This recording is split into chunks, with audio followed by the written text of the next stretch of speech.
Hello students, आज हम लोग बात करने वाले हैं प्रोविजन एंड रिजर्व, जो कि एक थ्योरेटिकल चैप्टर है आपके 11th क्लास के अंदर। और ये सिर्फ 11th क्लास ही नहीं, बाकी की बहुत सारी जगहों पर यूज होता है, राइट। तो ये जो प्रोविजन एंड रिजर्व का चैप्टर है, इस चैप्टर में हम बहुत ही इजी लैंग्वेज के अंदर समझने वाले हैं कि क्या डिफरेंस होता है इन दोनों टर्म्स के अंदर। देखो, मैं बुक की लैंग्वेज पर भी जाऊंगा, मैं आपको पूरा थ्योरेटिकल भी समझाऊंगा, लेकिन उससे पहले बहुत ही आसान शब्दों में आपको डिफरेंस क्लियर कर देता हूं। आपको अच्छे से मालूम है कि हर एक इंसान के ऊपर बहुत सारी जिम्मेदारियां होती है, राइट। हम उसी एक इंसान का एक एग्जांपल लेते हुए इस पूरे के पूरे प्रोसेस को समझते हैं, राइट। यहां पर एक पर्सन है, इस पर्सन के ऊपर एक जिम्मेदारी है कि उसको अपनी बेटी की शादी करनी है, राइट। तो वो क्या करता है, वो जितना भी पैसा कमाता है उस पैसे में से कुछ पैसा पहले से अलग कर देता है। किसके लिए? डॉटर की मैरिज के लिए, राइट। इसने ये पैसा अलग कर दिया। अब आप मुझे एक चीज सोच करके बताओ, क्या ये पर्सन अपनी डॉटर की मैरिज को इग्नोर कर सकता है, डिले कर सकता है? नहीं। अगर मैरिज होनी है तो उसकी एक एज है, उस एज के आसपास में उसकी मैरिज करनी ही पड़ेगी। हम उसको ज्यादा डिले नहीं कर सकते। क्योंकि ये मैरिज डिले नहीं हो सकती, हमें पता है कि ये खर्चा होना ही है, ये एक लायबिलिटी आनी ही है, तो आज से ही इस इंसान को कुछ पैसे अलग करने शुरू करने पड़ेंगे, राइट। क्योंकि वो जानता है कि ये खर्चा आएगा, इसलिए वो पैसा अलग करता है। ये जो लायबिलिटी है, ये जो आने वाला खर्चा है, ये नोन है, ये पता है कि ये खर्चा आएगा। और जब भी कोई नोन एक्सपेंस आता है उसको बोलते हैं प्रोविजन, उसे बोला जाता है प्रोविजन, बड़ा सिंपल भाषा में। दूसरी तरफ रिजर्व की बात करते हैं। उसने क्या किया, अपने इनकम में से कुछ पैसा डॉटर की शादी के लिए अलग कर दिया। अब इसमें से भी कुछ पैसा इसने अपने खर्चे के लिए निकाल लिया। भाई, उसके रूटीन के खर्चे भी तो हैं। अपने रूटीन के खर्चों को फुलफिल करने के बाद अगर कुछ पैसा उसके पास बच जाता है तो फिर वो डाल देगा कहां पर? रिजर्व में। जी हां, रिजर्व। रिजर्व क्या है? रिजर्व एक ऐसा अमाउंट है जो मेरे सारे खर्चे खत्म होने के बाद अगर कुछ सेविंग्स बच जाती हैं तो मैं उसको अलग करके रख दूं। क्यों? हो सकता है फ्यूचर में किसी तरह की कोई जरूरत पड़ जाए। आज नहीं पता मुझे किस काम आएगा वो पैसा, लेकिन फ्यूचर में जिस भी काम आना होगा वो तब मेरे पास पैसा होगा। आज ये जो पैसा मेरा थोड़ा थोड़ा करके बच करके अगर इकट्ठा हो रहा है तो मेरी फाइनेंशियल पोजीशन स्ट्रांग हो रही है। तो ये होता है रिजर्व। बड़ा सिंपल भाषा में आपको समझ में आ गया। प्रोविजन जो एक नॉन लायबिलिटी के लिए हमने पहले से अलग किया, करना ही पड़ेगा, कोई ऑप्शन नहीं है। लेकिन रिजर्व, अगर पैसा बच गया तो इकट्ठा करके रख लिया, फ्यूचर में किसी भी तरह की कोई जरूरत आ सकती है उसको फुलफिल करने के लिए। बस बेटा, मोटे मोटे तौर पर तो यही है प्रोविजन और रिजर्व। अब टेक्निकल भाषा में समझते हैं। भाई, एग्जाम में ये डॉटर का एग्जांपल थोड़ा लिख के आएंगे तो उसको समझते हैं कि क्या हमें लिखना है। तो अगर पहले मैं बात करूं प्रोविजन की, तो प्रोविजन क्या होता है? प्रोविजन एक ऐसा अमाउंट है which is written off against or set aside out of profit. यानी प्रोविजन एक ऐसा अमाउंट है जो मुझे प्रॉफिट के अगेंस्ट निकालना ही है। प्रॉफिट हो या ना हो, वो पैसा तो मुझे निकालना पड़ेगा। भाई, डॉटर की शादी है तो उस बंदे को कैसे भी करके पैसा इकट्ठा करना पड़ेगा, चाहे उसकी इनकम हो रही हो या कम हो रही हो, ज्यादा हो रही हो, राइट। तो यही होता है प्रोविजन।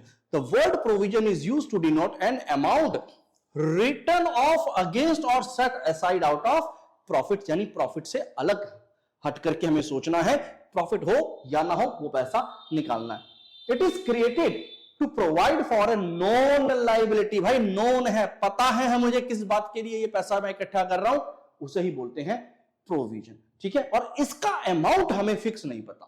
मुझे नहीं पता कि भाई आज से 10 साल बाद जब मैं अपनी डॉटर की शादी करूंगा तो उस टाइम पर कितना खर्चा होगा। एक एस्टिमेट मैं लगा सकता हूं कि भाई हाँ, इतना अमाउंट मेरा खर्च होगा।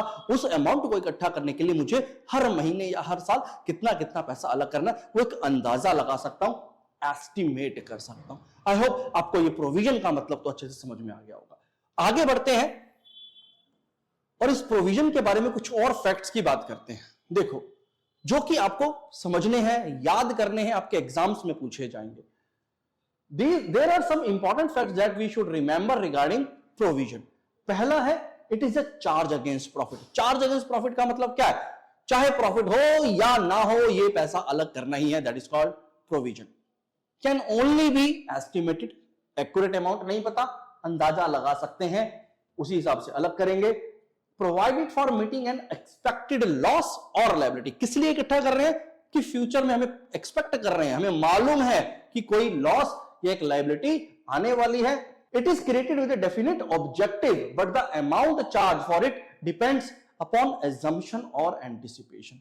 हमें यह तो पता है कि हम किस काम के लिए इस पैसे को इकट्ठा कर रहे हैं, लेकिन कितना अमाउंट खर्च होगा वो हमारा एक अंदाजे पर ही चलता है। तो ये सब फीचर्स होते हैं हमारे प्रोविजन के अंदर। चलिए, यहां पर हमारे पास कुछ एग्जांपल्स दे रखे हैं प्रोविजंस के, जो हम लोग अपनी अकाउंटिंग में बनाते हैं। इसमें से पहला एग्जांपल अगर आप देखेंगे तो provision for bad and doubtful debts. हमें पता होता है कि भाई कुछ डेटर्स शायद ऐसे निकल आएंगे जो पैसा नहीं देंगे, उन्हें बोलते हैं हम लोग बैड डेट। तो उसके लिए हम लोग पहले से एक प्रोविजन बना करके रख लेते हैं। लेकिन कितने लोग ऐसे होंगे जो हमारा पैसा नहीं देंगे, वो आज हम एक्यूरेटली नहीं बता सकते। तो हम लोग अंदाजे से अपना प्रोविजन बना लेते हैं कि अगर कोई पर्सन हमें पैसा नहीं देता, बैड डेट हो जाता है, तो उसको हम लोग वहां से कवर कर सके। इसी तरह से प्रोविजन फॉर डिप्रिसिएशन, हमें मालूम है कि हमारा एसेट एक ना एक दिन तो खत्म होगा, हमारी मशीनरी जो चल रही है वो एक दिन ना एक दिन खत्म होगी। कुछ सालों का हमने एस्टीमेट लगाया और उसके हिसाब से कुछ अमाउंट एक प्रोविजन में डालना शुरू कर दिया। प्रोविजन फॉर डिस्काउंट्स, अगर हमें फ्यूचर में डिस्काउंट देने पड़ते हैं, हमें पता है कि हमें डिस्काउंट्स देने पड़ेंगे, हो सकता है कि हमारा प्रोडक्ट की एक्सपायरी डेट आ रही हो, तो उस टाइम पर एक्सपायरी डेट के पास हम थोड़ा सस्ता करके सामान बेचना चाहते हो, तो उसके लिए हम लोग प्रोविजन फॉर डिस्काउंट बना देंगे, ताकि जब हम लोग डिस्काउंट दें तो हमारे पास उसका पैसा हो। प्रोविजन फॉर टैक्सेशन, टैक्स तो देना ही पड़ेगा, कितना देना पड़ेगा भगवान जाने, कितनी इनकम होती है उसके हिसाब से, लेकिन आज एक अंदाजे से थोड़ा थोड़ा पैसा टैक्स के लिए भी अलग कर सकते हैं। Provision for any liability against the disputed claim, भाई हो सकता है बिजनेस करते समय कुछ प्रॉब्लम्स आ रही हो, कुछ केसेस हो जाए, कोई कस्टमर नाराज हो जाए आपसे और कोई कोर्ट में केस डाल दे, वहां पर केस अगर आप जीत जाते हो तब तो कोई दिक्कत नहीं, लेकिन अगर केस हार गए तो हो सकता है कि आपको कुछ क्लेम पे करना पड़े। तो वो क्लेम हो सकता है पे करना पड़े, कितना करना पड़ेगा पता नहीं, जज के ऊपर होगा, लेकिन उसके लिए भी हम लोग पैसा इकट्ठा कर सकते हैं। और ये जितने भी एग्जांपल्स हमने दिखे वो सब के सब एग्जांपल्स हैं प्रोविजन के। आई होप आपको ये समझ में आ गया होगा। आगे बढ़ते हैं, अब बात करते हैं रिजर्व की। देखिए रिजर्व क्या होता है? रिजर्व एक ऐसा अमाउंट है जो हम अपने कमाए हुए पैसों में से कुछ अलग करते हैं। मतलब रिजर्व तभी बनेगा जब पैसा कमाया हुआ होगा, पैसा नहीं कमा पाए रिजर्व में पैसा नहीं डल सकता, राइट? तो देखते हैं इसको लिखना कैसे है। Reserve is that part of profit of the business which is not distributed among the owner of the business. मतलब प्रॉफिट का वो हिस्सा जो हम ऑनर को घर ले जाने के लिए नहीं देंगे, बिजनेस में ही रख लेंगे, कुछ भी लायबिलिटी फ्यूचर में आ सकती है उस काम के लिए। Its purpose is to strengthen the financial position of the business and to meet unforeseen losses. इसका पर्पस क्या है? ये पैसा हम क्यों इकट्ठा कर रहे हैं? ताकि अगर फ्यूचर में किसी भी तरह की कोई लायबिलिटी आए जो आज हमें नहीं पता, उसको हम लोग फुलफिल कर सकें। और अगर नहीं आती तो भाई फाइनेंशियल पोजीशन तो स्ट्रांग हो ही रही है ना, तो उसका ये पर्पस होता है रिजर्व, राइट? तो याद रखना है रिजर्व एप्रोप्रिएशन ऑफ प्रॉफिट होता है। चलिए अब इसके कुछ टाइप्स को देख लेते हैं कि किस किस टाइप के रिजर्व्स हो सकते हैं। तो यहां पर अगर आप देखेंगे तो रिजर्व दो टाइप के होते हैं नॉर्मली, राइट? एक हो गया कैपिटल रिजर्व और दूसरा हो गया रेवेन्यू रिजर्व। बड़ा ही सिंपल है इसको समझना। चलो एक एक करके जल्दी से डिस्कस करते हैं। सबसे पहले बात करते हैं कैपिटल रिजर्व की। कैपिटल रिजर्व क्या होता है? कैपिटल रिजर्व एक ऐसा रिजर्व है, एक ऐसा अलग किया हुआ पैसा है जो कहां से आया था? वो आया था कैपिटल गेन्स से। आपने कोई एसेट बेचा, देखो बिजनेस आप कर रहे हो, गुड्स बेचते हो, राइट? उससे पैसा आता है, वो अलग है। लेकिन मेरे पास बिजनेस में एक एसेट है, एक लैंड पड़ी थी, जमीन पड़ी थी, मैंने उस जमीन को बेचा, उसमें कुछ फायदा हो गया। अब उस फायदा हुआ जो वो पैसा मुझे मिला, जितना प्रॉफिट हुआ, उस प्रॉफिट में से अगर मैं कुछ अमाउंट अलग करके रख देता हूं तो उसे बोलते हैं कैपिटल रिजर्व। बड़ा ही सिंपल, बस इतना ही समझना है आपको। तो capital reserve is created out of profits not arising of normal trading activity of business. भाई मेरा बिजनेस एसेट्स को बेचने का नहीं है, उस जमीन को बेचने का नहीं था, लेकिन बाई चांस वो जमीन बेची, प्रॉफिट हो गया और उसमें से कुछ पैसा अलग कर दिया, कैपिटल रिजर्व। समझ में आ गया? Capital reserve is generally created out of कहां कहां से बन सकता है?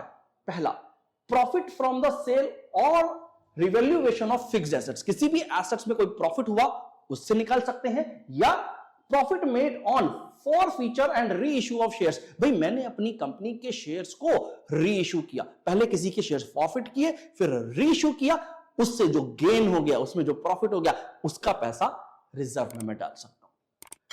Pre incorporation profits of a company, मतलब कंपनी को स्टार्ट करने से पहले ही हम प्रॉफिट कमा गए भाई, इतने एक्सीलेंट, बहुत ही बढ़िया, प्रॉफिट पहले से ही कमा लिया कंपनी को स्टार्ट करने से पहले, उस प्रॉफिट को भी हम लोग कैपिटल रिजर्व में डाल सकते हैं। चलिए आगे देखते हैं बेटा, अब कैपिटल रिजर्व को हम कहां कहां पर यूज कर सकते हैं। देखिए कैपिटल रिजर्व को कुछ इन जगहों पर यूज किया जा सकता है। ये जो रिजर्व बना लिया, हम इसका करेंगे क्या? तो इसको हम बोनस शेयर्स को इशू करने के लिए यूज कर सकते हैं। बोनस शेयर्स का मतलब किसी को फ्री में शेयर्स देना, राइट? अगर हम किसी को फ्री में शेयर्स देना चाहते हैं तो भाई अपना नुकसान नहीं करेंगे, हम इस रिजर्व के पैसे को यूज करके उसको बोनस शेयर्स दे सकते हैं। To write off premium on redemption of preferences shares, right? अब डिबेंचर्स हो गए या प्रेफरेंस शेयर्स हो गए, जब हम लोग उसको प्रीमियम पर रिडीम करते हैं, भाई पैसा देते हैं एक्स्ट्रा, तो उस एक्स्ट्रा पैसे को हम कहां से निकाल सकते हैं? कैपिटल रिजर्व से निकाल सकते हैं। फिर to write off fictitious assets, fictitious assets ऐसे एसेट्स होते हैं जिनकी मार्केट वैल्यू जीरो है, और वो जो जब तक हमारी बैलेंस शीट में पड़े हैं ना भाई, वो मुसीबत है, उनको जितनी जल्दी हो सके ना हटा दो बैलेंस शीट, उनकी मार्केट वैल्यू नहीं है, जीरो है। तो इस तरह के एसेट्स को अगर आपको बैलेंस शीट से हटाना है, अपनी बुक्स में से हटाना है, तो उसको हटाने के लिए आपको कैपिटल रिजर्व का यूज करना पड़ेगा।